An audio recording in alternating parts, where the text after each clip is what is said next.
మీకు 5 గంటలకు press meet పెట్టా, మీ వాళ్ళు వచ్చారు, అందులో మీరు కూడా క్లిప్పింగ్ ఇవ్వండి.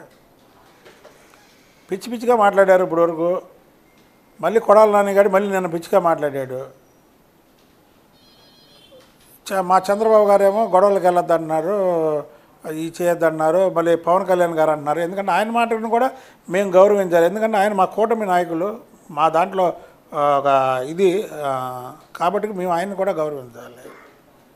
ఇవాళ లాస్ట్ అండ్ ఫైనల్ ఒకటే చెప్పానండి, చంద్రబాబు గారి గురించి కానీ ఎవడైనా మాట్లాడితే మీకు తెలుసు, విజయవాడలో ఏంటంటే మామూలుగా తిరగరు. ఏ ధర్నానో బర్నానో పెట్టి ఒక 100 మంది ఉన్నప్పుడు వస్తారు. అందరికీ చెప్పా, 100 మందిలో ఉన్నా కొడతా వెళ్ళి. అది కొట్టే కెపాసిటీ నాకు ఉందో లేదో మీకు తెలుసు.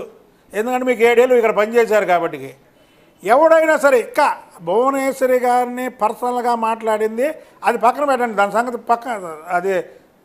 అది చేసేవాళ్ళు చేస్తారు, మాట్లాడేవాళ్ళు మాట్లాడతారు. ఇక్కడి నుంచి చంద్రబాబు గారిని కానీ ఎవడైనా ఇష్టం వచ్చినట్టు నోటికి వచ్చినట్టు మాట్లాడితే మాత్రం ఇది విజయవాడ అడ్డా. ఈ విజయవాడ అడ్డాలో చంద్రబాబు గారికి మీరు అన్నట్టు రాముడికి హనుమంతుడిలాగా, రాజుకి సైనికుడిలాగా ఆ కుటుంబాన్ని నేను ఇక్కడ కాపలా కాసుకొని ఉంటా. వాళ్ళని మాత్రం ఎవరిని వదలం. చంద్రబాబు గారిని మాట్లాడేసి ఏదో ధర్నాలో 100 మంది ఉన్నారా, 100 మంది కూర్చున్నారు అనుకుంటారేమో. మీ బిగ్ టీవీ ద్వారా వాళ్ళు కూడా బలి చూడండి. మీరు జాగ్రత్తగా నోరు అదుపులో పెట్టుకోండి. మేము ప్రజా వ్యతిరేక విధానాలు చేయరు చంద్రబాబు గారు. ప్రజా వ్యతిరేక విధానాలు చేస్తే దాని మీద మాట్లాడండి రాజకీయంగా.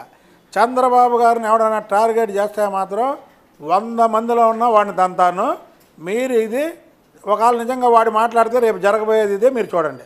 ఒక్కసారి బుద్ధ వెంకన్న గారు, గణేష్ ఒక్కసారి స్క్రీన్ మీద ఆ రోజు తమిళనాడులో ఎక్కడైతే అసెంబ్లీలో తన చీర పట్టుకునేలాగా అవమానించారో, తర్వాత అదే శపథం చేసి మళ్ళీ ముఖ్యమంత్రి జయలలిత అయిన తర్వాత ఫస్ట్ చేసిన పని ఏంటో తెలిస్తే ఒకసారి ఆ దృశ్యాలు ఫుల్ స్క్రీన్ మీద ప్లే చేయండి. ఒకసారి బుద్ధ వెంకన్న గారు చూడండి. అప్పుడు తనని పరాభవించిన అవమానించిన చీర పట్టుకుని లాగిన అప్పటి డిఎంకే ఎమ్మెల్యేని కాదని, అలా చేయించిన అప్పటి ముఖ్యమంత్రి చేయించారని ఆరోపణలు ఎదుర్కొన్న అప్పటి ముఖ్యమంత్రి కరుణానిధి, బహుశా అప్పటికే ఆయన వయసు 75 ఏళ్లకు పైగానే ఉంది.